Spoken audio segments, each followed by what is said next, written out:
In the Pokemon TCG, every card is designed with a specific purpose. These purposes range from bulk that won't do anything in the competitive scene to format staples and niche competitive options. However, within these purposes, the individual cards have traits that portray what they were meant to do. For example, Mawile EX was clearly designed to be a bulky attacker that can either set up future knockouts or take massive one-shots itself. However, today I'm going to talk about cards that were designed with a clear purpose, but ended up getting used in the competitive scene in bizarre ways that, in some cases, even contradict their design. So without further ado, let's get into it. Be sure to like the video and subscribe if you enjoy. The first card I'm going to talk about today is Path to the Peak from Chilling Reign, which is one of the best stadium cards of all time. This stadium card has seen immense tournament success because of its effect, completely changing how the game is played. While Path to the Peak is in play, Pokemon that have a rule box have no abilities. It's a very simple effect, but it's one that's very, very powerful. Not only does this include Pokemon that are already in play, such as Gardevoir EX's Psychic Embrace or Gholdengo EX's Coin bonus abilities, but it also includes abilities that activate when a Pokemon is benched or evolved, such as Crobat V's Dark Acid ability or Dedenne GX's Dede Change ability. Dedenne and Crobat were among the most heavily played support Pokemon ever, and since some decks relied on them as their draw engines, an unanswered Path to the Peak could completely stonewall any deck that relied on them. Deck building for these rulebox-centric archetypes was completely centered around answering Path to the Peak as efficiently as possible. For example, early Gholdengo EX lists would play multiple copies of Worker, which is a supporter card that only draws 3 cards and discards any stadium in play. Worker would have seen almost no play if it wasn't for how vital bumping Path to the Peak was, since in a Gholdengo deck you're not just bumping Path to the Peak and drawing 3, but you're also drawing more cards because of it with coin bonus. The iconic Judge Path and Marnie Path combos ended games on turn 1 for some decks, and games were regularly decided on whether a Path to the Peak could be answered. So, it's pretty clear that Path to the Peak was designed to benefit decks that don't rely on rulebox abilities to give them a tool to compete against heavy multi-prize decks. A perfect example of this is Regibox, which literally couldn't play any rulebox Pokemon or let alone non-Regi Pokemon, or else the deck would stop functioning. This deck relied on Regigigas' Ancient Wisdom ability, which required all 6 Regi Pokemon to be in play in order to activate. Path was a staple of Regi decks and heavily contributed to the deck's tournament success in the VMAX and V-Star dominated formats. However, one of those VMAX decks that dominated Sword and Shield was arguably the biggest abuser of Path to the Peak, despite Path being designed to specifically hinder the same deck that was playing it. Mew VMAX is one of the greatest decks of all time, and the best card in this deck is easily Genesect V. Fusion Strike system can be used once on each Genesect you have in play, and it draws you cards until you have as many cards in your hand as you have Fusion Strike Pokemon in play. With a full bench of Fusion Pokemon, you could fill your hand to 6 cards, at most 4 times a turn, which was just absolutely ridiculous. However, Genesect V is a rulebox Pokemon that gets turned off by Path to the Peak. So why did Mew Genesect decks eventually start playing Path to the Peak in 100% of deck lists? Well, Lost Origin is one of the greatest expansions we've ever seen, and Lost Vacuum is one of the best cards from it. Lost Vacuum forces you to put any card from your hand into the Lost Zone, never to be seen again. However, if you do this, you can send any stadium in play or Pokemon tool in play to the Lost Zone as well. So with 3 to 4 Lost Vacuum in your list, if a Path to the Peak was in play, Mew players could very consistently bump it and enable their absurd draw power again. But why would they willingly put Path to the Peak in play and force themselves to find a bump to it? Well, despite its greatness, Mew VMAX did have some major flaws and weaknesses. In some builds of the deck, it could be very linear at times, and it felt very fragile to attackers that could one-shot a Mew, one of them being Drapion V. This was a dedicated counter card that was splashable and widely used in decks that had bad Mew matchups due to its ability to one-shot Mew for 0 energy.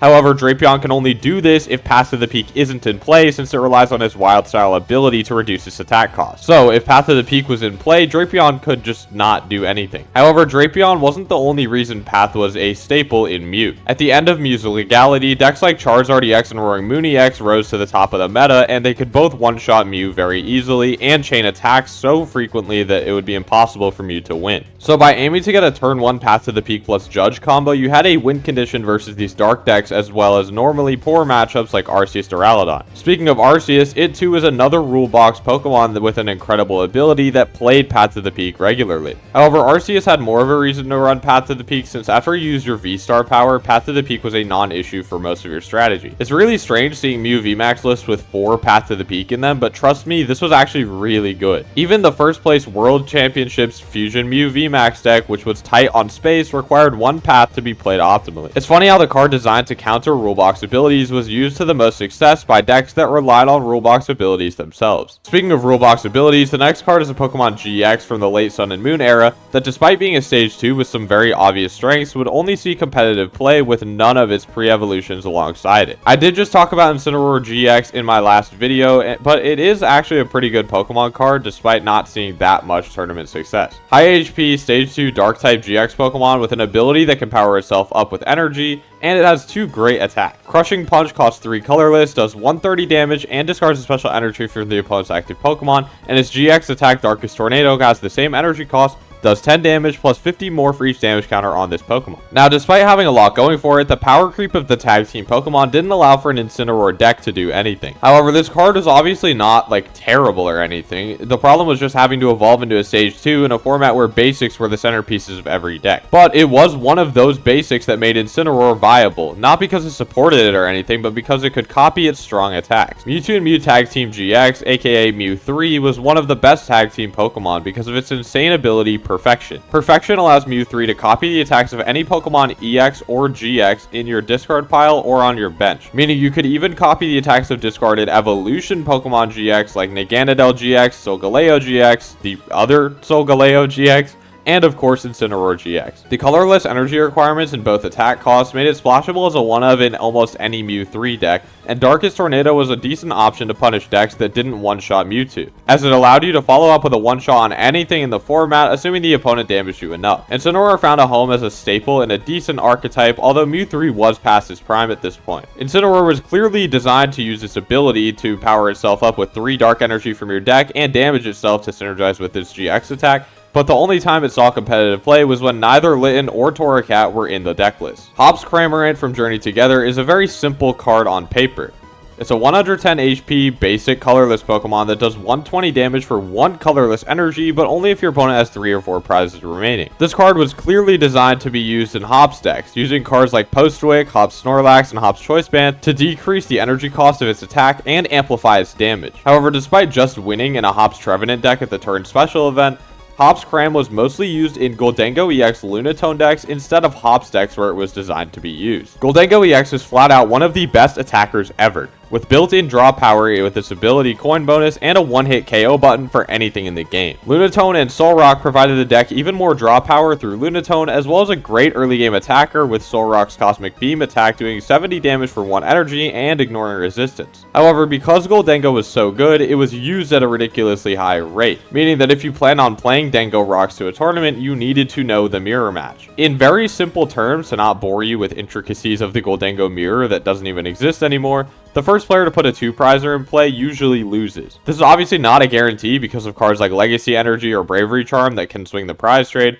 but this rule of thumb leads to mirrors devolving into punching each other with Solrock the entire game, often just spamming boss's orders on Gimme Ghouls in order to take prizes, while neither player evolves into Gholdengo until it's required to win the game. But since Solrock can't one-shot another Solrock by default, the game then became about using Professor Turo's scenario to heal Solrocks and keep attacking, since you could punish the opponent for whiffing a boss or running out of them. One of the most cost-effective strategies to this optimal Solrock mirror strategy was to use 1 copy of Premium Power Pro, which increases fighting type damage by 30, alongside Vitality Band to one-shot a Solrock. However, you can only do this once a game, and once you use up that resource, you're kind of in the exact same spot again. However, when people started experimenting, Hop's Cramorant quickly became the optimal solution. Hop's Cramorant, if you think about it, can be over 2 Premium Power Pros, since you can use Hop's Cram, and then if it gets KO'd, you can Super Rod it back and use it again when your opponent's at 3 or 4. And in the Dengo mirrors, when you're taking 1 prize card every single turn, it's guaranteed to activate twice. Once people started winning with Hop's Cramorant, it became almost a guaranteed staple in the Dengo Rocks archetype. And it also had some niche applications in other matchups, such as one-shotting Toedscruel for 1 energy. Toedscruel was a nightmare waiting to happen for every Gholdengo player, as it prevented the use of superior energy retrieval, which allowed you to keep recovering energy and keep attacking. So on top of providing insane value in the mirror match, Hop's Cramorant could be used as an emergency delete button for Toedscruel, which could win you games against those matchups that were teching for you. It also one-shots Monkey Dory, and with Vitality Band attached, it one-shots a Frillish that has a Bravery Charm attached. Both of these interactions are pretty valuable against Gardevoir EX decks who always played Frillish as a means to shut down superior energy retrieval and prevent big attacks. Cramorant was a great card in this deck, and despite no other Hops support being in any list, Cramorant thrived and placed second at the European International Championships at the hands of Drew Stevenson. Speaking of that run, another card in that deck fits the bill for cards that weren't used as intended, being Mega Mawile EX. This 270 HP basic 3 prize Mega Pokemon is all about damage. Gobble Down costs 2 metal energy and does 80 damage times the amount of prize cards you have taken. So if you take 4 prize cards, you deal a massive 320 damage, enough to one-shot threats like Dragapult and Gardevoir. Huge Bite costs 2 metal and a colorless, does 260 damage, but has that damage reduced to just 30 base damage if your opponent's active Pokemon has any damage on it already. On paper, Mawile seems like a pretty bad card to play in Gholdengo, since these lists played 0 energy acceleration and only 3 to 4 metal energies to begin with. How could an energy-hungry attacker with high damage output make sense in a deck built around a 1 energy 2 prize Pokemon that one-shots everything and has built-in draw power? Well, I think we all need to take that word everything with a grain of salt, since Gholdengo has an ability coin bonus, which is great, until it meets Cornerstone Mask Ogerpon EX. This 210 HP basic Pokemon takes 0 damage from attacks that are used by ability bearing Pokemon. Solrock does negligible damage to Cornerstone, which could easily be healed off, and Cramorant was just a last ditch prayer against these decks, meaning that one side of Cornerstone is normally an auto loss for Dengo. However, the Cornerstone package is easily techable as a 3 to 4 card combo in decks that struggle versus Dengo, and one of those was Mega Absolbach. This deck relied on 3 prize Mega Pokemon that don't often shoot for over 200 damage, making them textbook Dengo food, but with Cornerstone, you flip the matchup from a 10-90 to a 90-10. In a very teched out metagame, Dengo players had to ask themselves, how do we beat Cornerstone with just 1 card slot? It seemed like an impossible question, at least until Mega Mawile released. Despite taking 3 energy to use Huge Bite, once you saw the opponent had Ogerpon, you always had the time for 1 free attachment, using Dengo and Lunatone to find the pieces. However, you would lose your Mawile to back-to-back Boss's Orders from Cornerstone's Demolish attack, doing over 270 damage. But Picnic Basket, a card that Dengo already played because it was invaluable versus Dragapult and Grimmsnarl, could force 3 straight uses of Boss before Mawile goes down, which was nearly impossible for the deck that wanted to have 0 draw power in play. Air Balloon was an existing staple that allowed Mega Mawile to retreat for free, and Arvin found you Picnic Basket plus Air Balloon to get Mawile out of a Boss's Orders, heal up, and then keep charging up on the bench in order to come in, Huge Bite, take another hit, and Huge Bite again. Basically, with just 1 slot for Mawile, you had a Cornerstone answer that O-code even through Bravery Charm, and it could one-shot for even cheaper if you took enough prize cards early enough. Mega Mawile won the Gdansk Regional Championships in Daniel Magda's Gholdengo Rocks list, and it was also played in that 2nd place EUIC list from Drew Stevenson, this time with Bravery Charm to force 3-hit knockouts from Cornerstone instead of Basket. Mega Mawile looked like an Archaludon player's wet dream, but turned out to be another contributor to Gholdengo's competitive dominance. The last card I'm going to talk about today is easily the most niche, but it was actually used and found success despite being by all means a terrible card. Lure Module from Pokemon Go is just a bad card, like pretty objectively. It reveals the top 3 cards of each player's deck, forces them to put all Pokemon found there into their hands, and then shuffles the other cards back. If you want to find Pokemon, just play Ultra Ball or Nest Ball, dude, not a card that doesn't even guarantee the Pokemon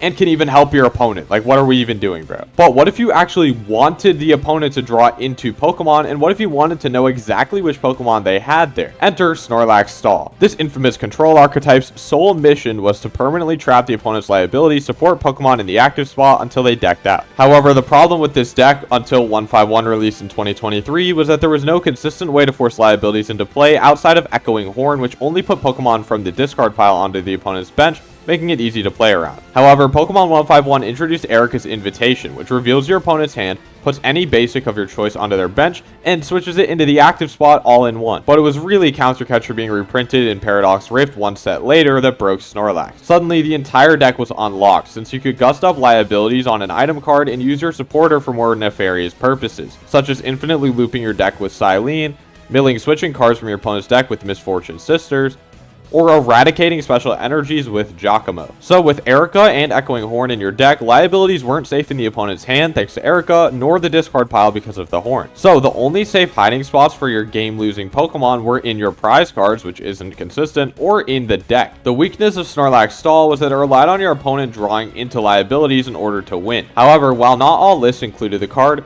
lists did play Lure Module at some point, in order to attempt the trifecta of coverage. Lure Module forces the opponent to draw into any Pokemon in the top 3 of their deck, meaning that if you revealed any liability Pokemon, you could immediately use Erica to force it into the active spot and to get a lock out of nowhere. It was easy to surprise your opponent with this as well, since it wasn't like the most common inclusion in Snorlax, and your opponent would often think they were safe if they just used Ultra Ball plus Super Rod to shuffle their liabilities into the deck. Despite being very niche, Lure Module has a 19th place finish at the Gdansk Regionals with some very solid finishes throughout the Paradox Rift format. However, once accompanying Flute released in Twilight Masquerade, Lure Module was officially out of a job once again, rotting in the bulk boxes that it was destined to die in. Despite being doomed to fail as a Pokemon search card by design, Lure Module somehow found a niche in competitive play in a stall deck that it never knew it needed. And that's the video. I'm sure I haven't covered everything in this video, so I'll consider making a follow-up if you're interested. Let me know in the comments what other cards you want me to talk about in a potential sequel, and be sure to subscribe if you haven't already. Anyways, take care, have a good one, bye.